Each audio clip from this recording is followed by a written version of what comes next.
Dark reality of south Korea जिसके बारे में कोई भी बात नहीं करता। गाइस, अगर आप भी मेरी तरह के ड्रामास के फैन हो तो आपको भी ये लगता होगा कि साउथ कोरिया कितना ज्यादा परफेक्ट है। के ड्रामास में सब कुछ इतना ब्यूटीफुली दिखाया जाता है कि मानो इस जगह पर कोई भी खामियां हो ही ना। पर क्या आप लोग इस जगह की इन खामियों के बारे में जानते हैं? नंबर 1, आपने ये तो सुना ही होगा कि साउथ कोरिया को प्लास्टिक सर्जरी की कैपिटल बोला जाता है और ऑलमोस्ट हर लड़की अंडर द एज ऑफ 30 अपने फेस पर कोई ना कोई वर्क करा चुकी होती है। पर क्या आपने ये सोचा कि इसका रीजन क्या है? कोरियन लड़कियों से बचपन से परफेक्शन एक्सपेक्ट की जाती है, चाहे वो लुक्स हो या फिर एकेडमिक्स हो। पर हर एक लड़की सोसाइटी की इन एक्सपेक्टेशंस पर तो खड़ी नहीं उतर सकती ना। और जो लड़कियां सोसाइटी की एक्सपेक्टेशंस पर खड़ी नहीं उतर पाती उनको बुली किया जाता है, जिसके कारण उन पर बहुत ज्यादा प्रेशर होता है। यही कारण है कि वो प्लास्टिक सर्जरी का सहारा लेती हैं ताकि वो कॉन्फिडेंस के साथ सोसाइटी में जी सकें।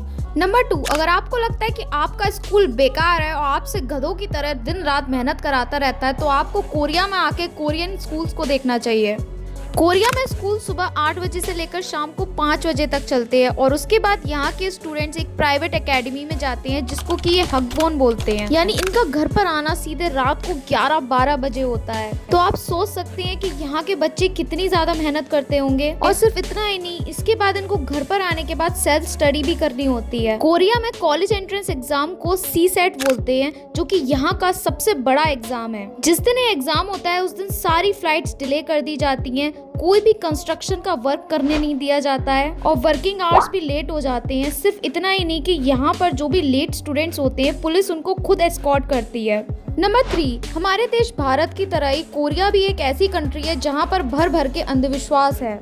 जैसे कि खाते वक्त ये चॉपस्टिक को सीधा आप बाउल में नहीं डाल सकते क्योंकि ये काम किसी के मरने पर ही किया जाता है। और अगर आप कोई भी एग्जाम देने जा रहे हो तो कभी भी सीवीड सूप खाकर मत जाओ क्योंकि वो भी स्लिपरी होता है और आपके मार्क्स भी स्लिप कर जाएंगे। इतना ही नहीं, अगर आप रेड इंक में कुछ भी लिखते हो तो उसको बैड लक माना जाएगा और अगर आप सपने में पिग को देखते हो तो वो बहुत लकी माना जाएगा और इसका मतलब ये है कि आप जल्द ही अमीर होने वाले हो।